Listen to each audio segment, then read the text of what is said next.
이렇게 아름답고 행복한 곳에서 안식일을 보내고 또 오늘 말씀을 나눌 수 있는 기회를 허락하신 하나님께 진심으로 감사드립니다. 유대균 목사님께서 설명을 잘 해주셨는데 사실 제가 오늘 설교를 준비할 때는 조금 주제를 바꾸어 보았습니다.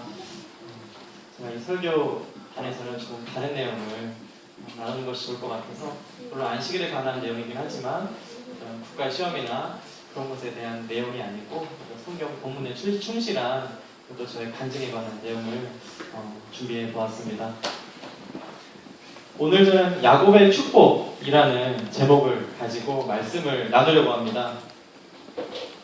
저는 모태교인입니다. 저희 어머니는 원주 삼립고등학교를 나온 재림교인이시고 또 아버지는 또 어머니를 만나면서 원래는 장로교회 다니셨던 것 같은데 재림 신앙을 받아들이셨습니다. 그래서 저는 어린 시절부터 부모님을 따라서 교회에 다녔습니다. 교회에 가서 하늘나라에 관한 이야기를 종종 듣게 되는데요. 막 그런 노래 있잖아요. 하늘나라 어떻게 가는지 구름 타고 가지요. 그런 노래, 유명한 노래 다들 아시잖아요. 하늘나라에 관한 그런 이야기를 들을 때는 늘 궁금한 점이 있었습니다. 근데 하늘나라는 어떻게 해야 갈 수 있는 거지? 예수님을 믿으면 간다고 하는데 어떻게 믿어야 갈 수 있는 거지? 그런 질문을 떠올리게 되었습니다. 사실 저희 가정은 하나님의 말씀을 목숨처럼 지키는 그런 분위기는 아니었습니다. 저는 제 와이프와 달리 삼육 교육을 받아본 적이 없는데 안식일 오전에는 이제 학교에 갔고 오후에만 개척대 활동이나 학생반 활동을 했습니다. 그러면서도 전도사님의 어떤 감명 깊은 설교 덕분에 제 마음속에는 예수님에 대한 신앙이 유지되었던 것 같습니다. 하지만 전도사님의 설교를 들어보면 그 설교와 저의 삶에는 많은 차이가 있었고 전도사님 설교처럼 제가 너무 신실하게 사는 것은 내가 무슨 목사님이 될 것도 아니고 전도사님도 아닌데 너무 부담스러운 일이다 이렇게 생각을 했습니다. 주위에 보면 삼립고등학교에 가는 친구나 형들이 대단해 보이기도 했고 물론 저 나름대로 이제 착하게 살려는 노력도 많이 했습니다. 하지만 마음속엔 여전히 궁금증이 남아있었습니다. 하늘나라에는 어떤 사람이 갈 수 있을까? 나는 약간의 죄는 조금 짓고 사는 것 같은데 이 정도면 그래도 되지 않을까? 어느 정도로 착해야 되는 걸까? 이렇게 궁금증이 있었습니다. 여러분은 이런 고민 해보신 적 없으십니까? 있으시죠? 그러면 그거에 대한 해답을 찾으셨습니까? 저는 오늘 야곱의 경험에서 제가 깨달은 교훈을 여러분과 함께 나누고 싶습니다. 창세기 32장 24절부터 26절의 말씀을 함께 보시겠습니다.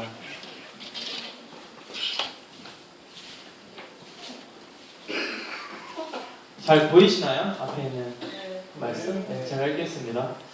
야곱은 홀로 남았더니 어떤 사람이 날이 새도록 야곱과 씨름하다가 자기가 야곱을 이기지 못함을 보고 그가 야곱의 허벅지 관절을 치매 야곱의 허벅지 관절이 그 사람과 씨름할 때 어긋났더라. 그가 이르되 날이 새려하니 나로 가게 하라. 야곱이 이르되 당신이 내게 축복하지 아니하면 가게 하지 아니하겠나이다. 당신이 내게 축복하지 아니하면 가게 하지 아니하겠나이다. 우리가 잘 아는 대로 야곱은 어렸을 때는 형을 속였고 커서는 아버지를 속이고 도망나왔다가 못된 외삼촌이었던 라반 밑에서 20년간이나 고생을 했습니다. 그리고 지금 보는 성경 말씀은 하나님의 은혜로 일가를 이룬 야곱이 외삼촌에게서 벗어나서 다시 고향으로 돌아가는 장면입니다. 만약에 누군가가 고향을 떠나서 많은 재산을 얻고 처자식을 데리고 또 많은 종들을 데리고 고향으로 돌아간다면 얼마나 기쁜 일이겠습니까? 하지만 야곱은 그러지 못했습니다. 20년 전에 야곱에게 장자의 축복을 도둑맞았던 형 에서가 400명의 부하를 이끌고 야곱을 치러 온다는 소식을 들었기 때문입니다. 자신의 잘못 때문에 죄 없는 처자식들이 죽게 된, 목숨이 위험에 처한 상황에 직면한 야곱은 감당할 수 없는 죄책감에 사로잡혔습니다. 만약 내가 아버지와 형을 속이지 않았더라면, 욕심을 부리지 않고 하나님의 시간을 기다렸더라면, 하지만 아무리 후회를 해도 형의 복수에서 벗어날 길은 전혀 보이지 않았습니다. 모든 가족과 일행들을 강 건너편으로 보낸 야곱은 홀로 강 이쪽에 남아서 하나님의 도우심을 구하는 기도를 합니다. 맹수들이 나타날 수도 있고 여러 도망치는 범죄자들이 숨어있는 위험한 곳이었지만 야곱은 그런 것을 신경 쓰지도 못할 만큼 두렵고 비통한 상황에 처해 있었습니다. 그 와중에 하나님의 천사가 야곱에게 씨름을 걸었던 것입니다. 처음에 야곱은 자신과 싸우는 존재가 누구인지 몰랐습니다. 단지 자신을 해치러 온 사람으로 알았을 것입니다. 그래서 밤새도록 그 사람과 맞서 싸웠습니다. 하지만 다들 아시는 것처럼 상대방이 갑자기 야곱의 허벅지를 쳤을 때 야곱의 허벅지 관절이 틀어져 버립니다. 있을 수 없는 이 일에 야곱은 비로소 자기가 누구와 싸우는지 알게 된 것입니다. 야곱은 하나님의 천사, 곧 그리스도와 밤새도록 씨름하고 있었던 것입니다. 야곱이 상대가 하나님의 천사라는 것을 알게 되었을 때 보인 반응이 무엇이었습니까? 성경책에 보면 당신이 내게 축복하지 아니하면 가게 하지 아니하겠나이다. 야곱은 상대가 천사라는 것을 알자 울면서 매달렸습니다. 그리고 자신을 축복하기 전에는 결코 보내드릴 수 없다고까지 이야기를 하는 것입니다. 그런데 여러분, 야곱이 너무 염치 없다는 생각이 들진 않으십니까? 누가 지금 이 상황을 만들었습니까? 자기가 만들었잖아요. 야곱이 에서가 받을 것처럼 보였던 그 장자의 축복을 사기를 쳐서 빼앗아갔을 때 에서가 얼마나 속상했을까요? 모르는 사람도 아니고 자기 가족이었던 자기 친동생한테 사기를 당해서 그 장자의 권리, 온갖 축복이 다 있었던 그 장자의 권리를 잃어버렸으니까 얼마나 분했을까요? 성경에 보면 그 당시 상황에 에서가 자기 동생을 죽이겠다고 했었습니다. 얼마나 오죽했습니까? 그래놓고 지금 와서 자신을 축복해달라고, 이 상황에서 자신을 구원해달라고 때를 쓰는 야곱이 정말 염치 없는 것처럼 보이는 것 같습니다. 하지만 성경에는 이후에 우리가 주목할 만한 그런 내용을 기록하고 있습니다. 창세기 32장 29절입니다. 야곱이 청하여 이르되 당신의 이름을 알려주소서. 그 사람이 이르되 어찌하여 내 이름을 묻느냐 하고 거기서 야곱에게 축복한지라. 하나님의 천사가 야곱에게 축복을 하는 그런 내용을 볼 수 있습니다. 야곱이 그처럼 집요하게 매달렸던 결과가 어땠습니까? 하나님께서는 야곱을 축복하셨습니다. 그래서 야곱은 창세기 32장 40절에서 이런 고백을 합니다. 그러므로 야곱이 그곳 이름을 브니엘이라 하였으니 그가 이르기를 내가 하나님과 대면하여 보았으나 내 생명이 보존되었다 함이더라. 야곱은 그리스도 곧 성자 하나님과 더불어 씨름을 했는데도 생명이 보존되었고 그 후에도 형 에서와 훈훈한 만남을 이룰 수 있었습니다. 야곱이 그 힘들고 고통스러운 상황에서 구원을 받은 것입니다. 여러분, 이 이야기에서 우리는 어떤 교훈을 생각할 수 있겠습니까? 하나님께 매달리면 끝까지 매달리면 되는구나. 그러니 나도 주실 때까지 매달려야겠다 라는 생각을 할 수 있을 것입니다. 하지만 오늘 제가 여러분과 나누고자 하는 교훈은 그것이 아니라 하나님께서 남을 속이는데 전문가였던 그 사기꾼 야곱을 축복하실 수 있었던 그 까닭, 다시 말해서 야곱이 축복을 받을 수 있었던 이유가 무엇이었는가 하는 것입니다. 만약 야곱이 에서가 받을 뻔했던 그 장자의 명분을 빼앗았던 그 죄를 이전에 회개하지 않았더라면 어땠을까요? 야뽕나루 야곱이 그 전에 지은 죄를 회개하지 않았더라면, 남을 속이고 사기치는 죄를 그때까지 마음속에 품고 있었더라면 야곱은 하나님의 축복을 받을 수 없었을 것입니다. 아니, 축복을 구하기도 전에 그 씨름 과정에서 야곱은 하나님의 인재로 죽임을 당했을 것입니다. 하나님 씨름을 하고 하나님의 천사와 씨름을 했던 야곱이 죄가 있었으면 죽었을 것입니다. 그렇다면 다시 한번 묻겠습니다. 야곱이 야뽕 나루의 씨름에서 승리할 수 있었던 까닭이 무엇이었을까요? 야곱이 그가 이전에 지은 죄를 철저히 회개한 상태에 있었기 때문입니다. 이 점에 대해서 엘렌 화이트는 다음과 같이 기록했습니다. 그는 하나님께서 자비하시다는 것을 알고 있었기 때문에 그분의 자비에 자신을 의탁하였다. 그는 자기가 죄를 회개한 것을 지적하고 구원하여 주시기를 탄원하였다. 여러분, 혹시라도 우리의 삶에 포기하지 않고 있는 매력적인 죄가 있다면 이제는 죄와 이별합시다. 야곱의 씨름 이야기는 하나님께서 죄를 허락하지 않으신다는 사실을 알려주기 때문입니다. 하지만 죄를 회개한다면 사기꾼 야곱에게 그랬던 것처럼 누구라도 하나님께서 구원의 축복을 허락하신다는 사실을 꼭 기억합시다. 아멘. 죄를 남겨두지 말자. 이것이 오늘 제가 말씀드리고자 하는 첫 번째 교훈입니다. 이 야곱의 씨름 이야기는 단순히 야곱의 이야기만은 아닙니다.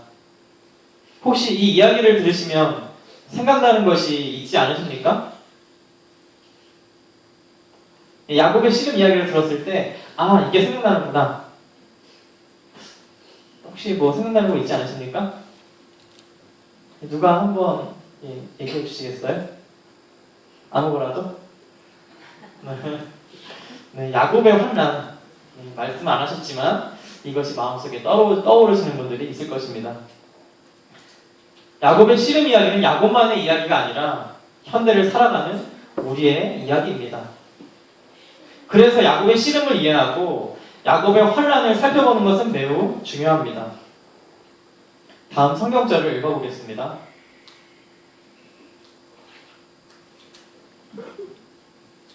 제가 읽겠습니다. 우리가 떨리는 소리를 들으니 두려움이여 평안함이 아니로다. 그 얼굴빛이 창백하여 보이면 어찌 미뇨. 슬프도다 그날이여 비할 데 없이 크니 이는 야곱의 환난이 때가 됨이로다마는 그가 이에서 구할냄을 얻으리로다. 예레미야서에는 야곱의 환난에 관한 이야기를 하고 있습니다. 이 말씀은 바로 현대를 살아가는 우리에 대한 이야기입니다. 야곱의 환난은 언제 시작해서 언제 끝나는지 혹시 기억하십니까? 예수님께서 하늘 지성소에서 중보를 끝내신 후에 시작해서 예수님이 재림하시기 직전에 끝나게 됩니다. 이 시기는 하나님의 백성들이 겪게 될 극심한 시련의 때를 말하고 있습니다. 이 시기에 하나님의 백성들은 악인들로부터 죽음의 위협을 당하게 될 것입니다. 그리스도와 밤새도록 씨름했던 야곱처럼 우리도 밤낮으로 하나님께 부르짖을 것입니다. 그리고 그때 우리가 경험할 가장 큰 두려움이 무엇입니까? 여태껏 우리가 모든 죄를 다 회개하지 못하지는 않았을까? 그래서 하나님의 약속을 성취시키지 못하지는 않을까 하는 두려움이라고 쓰여 있습니다. 우리는 그때를 대비해서 우리가 할 수 있는 모든 준비를 해야 합니다. 준비를 한다는 것은 처음에 말했던 것처럼 성실하게 죄를 회개하는 것을 말하는 것입니다. 왜냐하면 환난의 때가 되면 예수님이 더 이상 중보를 하지 않으시기 때문입니다. 예수님의 중보가 없다면 그 누구도 죄를 용서받을 수 없기 때문에 환난의 때가 오기 전에 철저하게 회개해야 하는 것입니다. 환난의 때가 오면 이미 우리의 운명은 결정된 것이기 때문입니다. 그렇다면 지금은 바로 무슨 시간입니까? 지금은 바로 우리의 운명이 결정되고 있는 시간입니다. 이를 위해서 예수님께서 지성소에서 조사심판을 하고 계십니다. 누가 온전히 속죄받아서 생명책에 기록된 이름이 지워지지 않고 유지될 수 있는지 판단하고 계십니다. 누가 야곱과 같이 하나님께 축복을 구할 자격이 있는지 조사하는 일이 지금 하늘에서 진행되고 있습니다. 이 얼마나 엄숙하고 중요한 시간에 살고 있습니까? 하나님께서는 이 중요한 기간을 위해서 우리에게 밝은 빛을 주셨습니다. 그 빛 중 한 가지가 바로 하나님의 율법, 곧 계명이 영원하다는 사실입니다. 이 사실이 중요한 이유는 우리를 위한 조사심판의 기준이 바로 하나님의 율법이기 때문입니다. 또한 율법을 통해서 우리가 우리의 죄를 인식할 수 있기 때문입니다. 우리가 죄를 회개하려면 우리의 죄가 무엇인지 알아야 회개할 수 있지 않겠습니까? 그래서 로마서 3장 20절에는 이런 말씀이 있습니다. 율법으로는 죄를 깨달음이니라. 우리가 스스로 율법을 지킨다고 해서 우리가 구원받는 것이 아닙니다.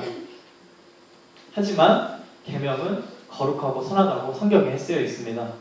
우리가 그 율법을 바라봄으로써, 우리가 계명을 바라봄으로써 우리의 죄가 무엇이구나 알 수 있는 것입니다. 각시대의 대쟁투 27장 신앙보험과 참된 회개장에는 이런 내용이 있습니다. 여호와의 율법은 완전하여 영혼을 소성케 한다.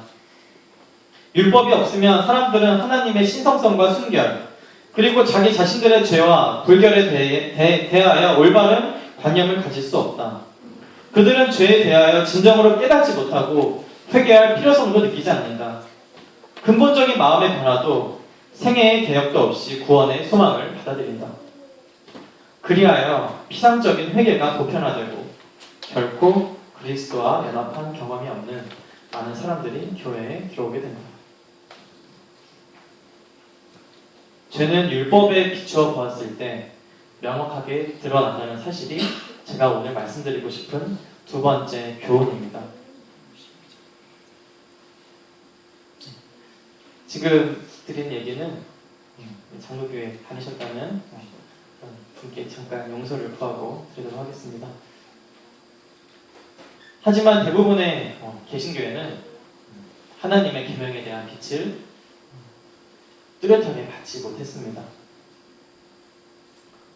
그래서 그런지 그들에게는 죄에 대한 인식이 희미한 경우가 많습니다. 제가 학교를 다니면서 예전에 학교를 다닐 때 교회 열심히 다닌다고 하는 여러 친구들을 보면서 그들의 행동이 이해되지 않을 때가 많이 있었습니다. 교회를 그렇게 신실하게 다니는 친구들이 어째서 이런 모습을 보이는 걸까? 이는 계명에 대한 올바른 인식이 없기 때문입니다. 그냥 믿으면 다 된다는 그런 식의 신앙을 하고 있는 경우가 많기 때문입니다. 물론 모두 그런 것은 아닙니다. 하지만 상당수 많은 분들이 예수 믿으면 천국 가고 예수 믿으면 구원한다. 물론 맞는 말씀이지만 그것에 대한 어떤 깊은 이해가 없는 경우가 많습니다. 그런데 저 나름대로 재림교회에서 신앙생활을 하다 보니까 이것은 비단 다른 교단만의 문제가 아니라는 생각을 제가 하게 되었습니다. 성경에는 여러 곳에서 율법의 중요성을 이야기하고 있는데 그 율법의 중요성을 모르는 것, 아니면 알고 있더라도 그것에 대해 관심이 없는 풍조가 우리 교단에도 구석구석 퍼져 있습니다. 이미 많은 교인들 마음속에는 세상에서의 성공이 하나님의 자리를 빼앗았습니다. 우상을 만들지 말라는 하나님의 말씀, 하나님의 계명이 있지만 돈이 그들의 첫째가는 우상이 됩니다.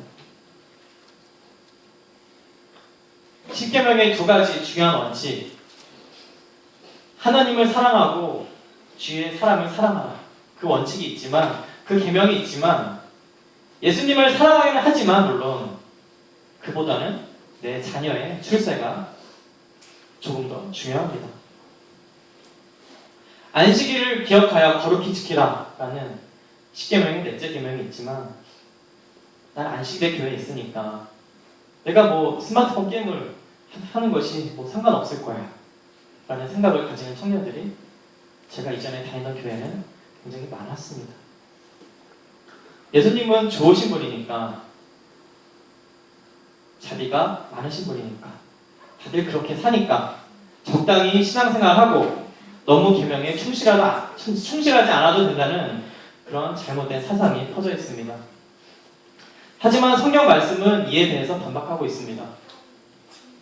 누구든지 온 율법을 지키다가 그 하나에 거치면 모두 범한 자가 되나니, 야고보서 말씀입니다. 시대의 소망에는 다음과 같은 기별이 있습니다.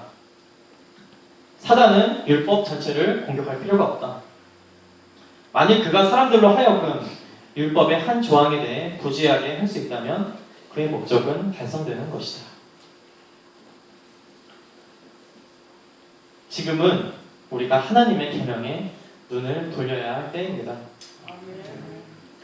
계명을 바라봄으로써, 로마서에 쓰여 있는 것처럼 그 거룩한 계명을 바라봄으로써 계명을 온전하게 실천하신 예수님을 묵상해야 하는 것입니다.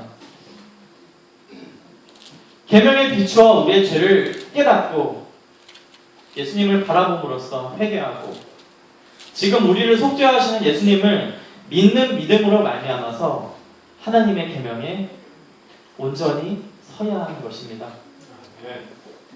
요한계시록 14장 12절은 지금 이 시대를 살고 있는 우리가 나아가야 할 바를 명확하게 말해주고 있습니다. 성도들의 인애가 여기 있나니 그들은 하나님의 계명과 예수 믿음을 지키는 자니라.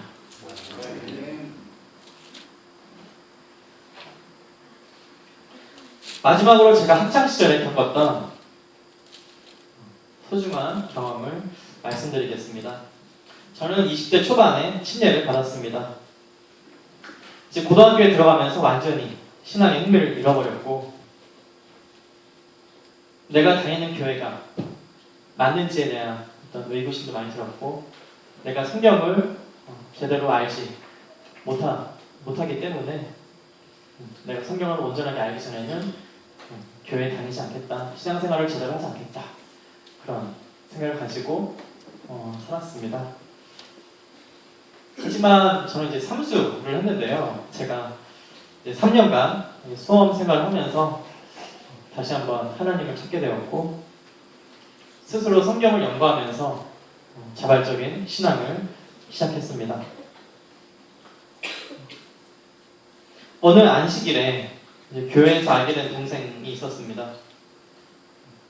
그런데 그 동생이 이렇게 얘기하는 것입니다. 한양대에 다니던 친구였는데요. 내가 오늘 이 안식일에 학교에 가서 출석을 했으면 나는 몇백만 원을 받았을 것이다. 하지만 나는 안식일이기 때문에 학교에 가지 않았다. 라고 이야기를 하는 것입니다. 저에게는 그 말이 굉장히 인상적이었습니다. 안식일을 기억하여 거룩히 지키라는 그 네 번째 계명을 제가 잘 알고 있었지만 저는 딱히 그것을 지키려고 노력했던 적도 없고 제 행위가 잘못되었다고 생각하지도 않았습니다. 고등학교를 졸업할 때까지 안식일 학교를 다니면서 오후에는 친구들과 여기저기 놀러 다녔습니다. 그리고 기껏해야 안식일은 내가 교회 가서 예배드리는, 그냥 교회에 출석하기만 하면 되는 날인지 그렇게만 알고 있었지, 그 안식일이 창조주를 기억하고 거룩하게 보내야 한다는 그런 날이라는 것을 생각해보지 못했습니다. 하지만 저는 그 친구의 말을 듣고 안식일에 관한 말씀을 연구하기 시작했습니다. 내가 지금 교회 가는 이 안식일이 어떤 의미가 있고, 많은 사람들이 얘기했던 것처럼 율법이 폐지되면서 안식일도 폐지된 것이 아닌지 많은 연구를 하였습니다. 그리고 카톨릭에서 이 안식일을 주일로 바꿨구나. 다들 아시는 것처럼 카톨릭에 있는 성서에 보면 십계명이 바뀌어 있습니다. 우상 숭배하지 말라는 계명이 빠져 있고, 안식일을 기억할 거룩히 지키라는 계명이 주일을 지키라는 그런 명령으로 바뀌어 있습니다. 여러 가지를 연구하면서 제가 이제 안식일을 지켜야겠다고 결심을 하게 되었습니다. 막상 안식일을 지키려고 하니까 당장에 여러 문제가 생겼습니다. 그 중에 하나가 토플 시험이었습니다. 제가 다녔던 치과대학은 예과, 아까 얘기했던 것처럼 예과 2년이 있고, 예과 2년 과정을 끝내면 본과 4년의 과정이 있습니다. 그런데 예과 2년의 과정을 마치고 본과 과정으로 들어가려면 꼭 필요한 것이 토플 성적이었습니다. 제가 일정한 점수를 얻어야 저는 이제 본과로 올라갈 수 있었던 것입니다. 그런데 문제는 학교에서 치르는 토플 성적만 인정을 해주는 것이었습니다. 게다가 그 토플 시험이 바로 안식일에 항상 토요일에 이루어지고 있었습니다. 사실 이전에 저는 안식일에 토플 시험을 본 적이 있었습니다. 하지만 안타깝게도 그때 제가 합격 점수를 갖지 못했기 때문에 저는 다시 시험을 쳐야 되는 그런 상황이었습니다. 하지만 하필 제가 그 다음에 다시 안식일을 지키기로 결심한 것입니다. 그래서 저는 안식일에 토플 시험을 치지 않기로 했습니다. 오랜 기간 기도를 했습니다. 제가 안식일을 지키게 해달라고, 저의 길을 인도해달라고. 다니엘이 그랬던 것처럼 그리 아니하실지라도 이제는 주님의 말씀을 따라 살게 해달라고. 제가 삼수를 하면서까지 저 인생의 최대의 목표였던 연세대학교 치과대학에 들어갔지만, 만약에 주님의 말씀에 합당치 아니하다면 저는 학교를 그만두겠다고 결심을 했습니다. 시간이 흘렀습니다. 빨리 저는 점수를 따야 하는데 시간이 많이 남지 않았습니다. 더 이상 기다릴 수가 없어서 학과장님을 만나야겠다고 생각했습니다. 어느 날 오전에 제가 학과장님이 수업이 없는 것을 확인하고 학과장님실에 찾아갔습니다. 너무 긴장되어서 제가 학과장실에 바로 들어가지도 못하고 그 옆에 있는 화장실로 들어갔습니다. 변기 위에 걸터 앉아서 기도를 했습니다. 주님께서 가장 좋은 길로 인도해 주시기를. 다시 학과장실로 향했는데 똑똑똑 두드렸는데 그 속에 아무도 없는 것입니다. 지금 생각해보면 별것도 아닌데 사실 그때는 제가 워낙에 마음의 준비를 많이 하고 갔기 때문인지 굉장히 허무하고 하나님께서 내 기도를 들어주시긴 하시는 건지 그런 생각이 들었습니다. 하지만 그 시간이 바로 하나님께서 일하시는 시간이었다는 것을 나중에 알았습니다. 하나님께서는 신실하게 그분의 계획을 가지시고 인도하고 계셨습니다. 오후에 다시 한번 공강 시간에 학과장님 방에 찾아갔습니다. 다행히 학과장님께서 안에 계셨습니다. 정중하게 인사를 드리고 제가 지키는 안식일에 대해서 말씀드렸습니다. 그리고 저는 학교에서 보는 이 토플 시험을 안식일에 치러지기 때문에 볼 수가 없는데 혹시 외부에서 보는 토플 시험을 보면 안 되겠냐고, 그 점수를 인정해주면 안 되겠냐고 부탁을 드렸습니다. 긴장되는 순간이었습니다. 교수님께서 뭐라고 하셨을까요? 누가 한번 대답해 주시겠어요? 오케이 하잖아요. 네, 오케이. 네. 그건 안 된다고 하셨습니다. 정말 큰 벽에 막힌 기분이었습니다. 그런데 교수님께서 말씀을 이어가셨습니다. 근데 내가 오늘 오전에 치과대학 교수님들과 회의를 했다고. 제가 찾아갔던 그 시간. 그러니 앞으로는 토플 말고도 탭스 점수도 인정해주겠다는 결정을 그 회의에서 내렸다는 것입니다. 그리고 학과장님은 탭스는 일요일에도 시험이 있는 것 같으니까 한번 찾아보라고 하셨습니다.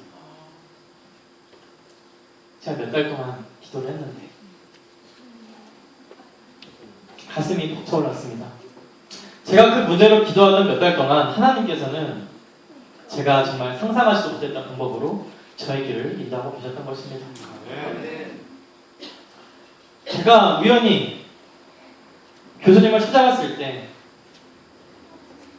그 오전에 그 회의에서 탭스에 관한 이야기가 나왔던 것이 우연이었을까요? 저는 그렇게 생각하고 있습니다. 여태까지 탭스 점수를 인정해줬던 적은 한 번도 없었습니다. 하지만 그 시간 이후로 탭스 점수가 인정이 되었습니다. 이후에 저는 일요일에 치르는 탭스 시험으로 필요한 영어 점수를 얻었고 무사히 본과 과정을 시작할 수 있었습니다. 근데 제가 말씀드린 이 이야기는 제가 겪었던 여러 가지 놀라운 하나님께서 인도하셨던 경험 중에 하나일 뿐입니다. 시간이 없어서 다 말씀드리지 못하지만 그 이후에 저는 정말 누가 봐도 놀라울 만한 그런 일들을 많이 겪었습니다. 주위에 있는 사람들은 누구나 다 안식일을 너가 지키면서 졸업할 수 없을 것이라고 저희 선배들과 교수님들이 이야기를 했었습니다. 하지만 저는 졸업을 하고 지금 치과의사로 살아가고 있습니다. 제가 믿는 하나님은 살아계신 하나님이십니다. 하나님께서는 인간이 죄를 버리고 계명을 따라 살기 원하신다는 사실을 제게 경험으로 몇 번씩이나 보여주셨습니다. 저는 계명을 보기 전에는 저의 죄에 대해서 무시했습니다. 안식일 뿐만이 아닙니다. 다른 계명들도 모두 마찬가지입니다. 내 마음속에 있던 하나님보다 높은 위치에 있었던 여러 우상들, 부모님을 공경하지 못했던 수많은 시간들, 살인하지 말라라는 말씀을 예수님께서는 누군가를 미워하는 것과 동경하는 말씀하셨던 것처럼 제가 그동안 얼마나 누군가를 많이 미워했는지, 제가 얼마나 그동안 누군가를 많이 기만하고 속였는지, 모든 계명들은 저의 죄를 밝혀주고 저의 연약함을 드러냅니다. 제가 저를 바라볼 때 저는 정말 구원받을 수 없는 구제의 불능입니다. 하지만 저를 위해서 갈바리 십자가에서 치욕을 당하시고 희생하셨던, 그리고 지금은 하늘 지성소에서 저를 위해 중보하시는 예수님을 바라볼 때 저는 용기와 희망을 얻습니다. 그분을 믿고 성실하게 죄를 회개하면서 살아간다면 언젠가 야곱이 그랬던 것처럼 저도 예수님께서 주시는 축복을 받을 수 있으리라 확신합니다. 여러분, 우리 모두는 다 같이 마지막 시대에 살고 있습니다. 성경에 나와 있는 여러 가지 예언들이 다 성취되고 있습니다. 복음이 세상 끝까지 전파되면 예수님께서 오실 것이라고 말씀하셨던 것처럼 지금 복음은 세상 방방곡곡에 퍼지고 있습니다. 이 시대에 무슨 일이 일어나는지 알고 있다면, 또 이 야곱의 씨름을 이해하고 또 야곱의 환난이 무엇을 뜻하는지 알고 있다면, 예수께서 지금 하늘 지성소에서 무엇을 하고 계시는지 알고 있다면 우리는 깨어 열심을 내야 합니다. 혹시라도 아직 버리지 못한 죄가 있다면 당장 회개합시다. 그리고 영원한 하나님의 계명을 묵상하면서 연약함을 깨닫고 우리를 구원하시는 예수님을 믿고 따라갑시다. 야곱이 받았던 그 축복, 그 구원의 축복을 우리 모두 얻게 되기를 바라면서 말씀을 드리겠습니다.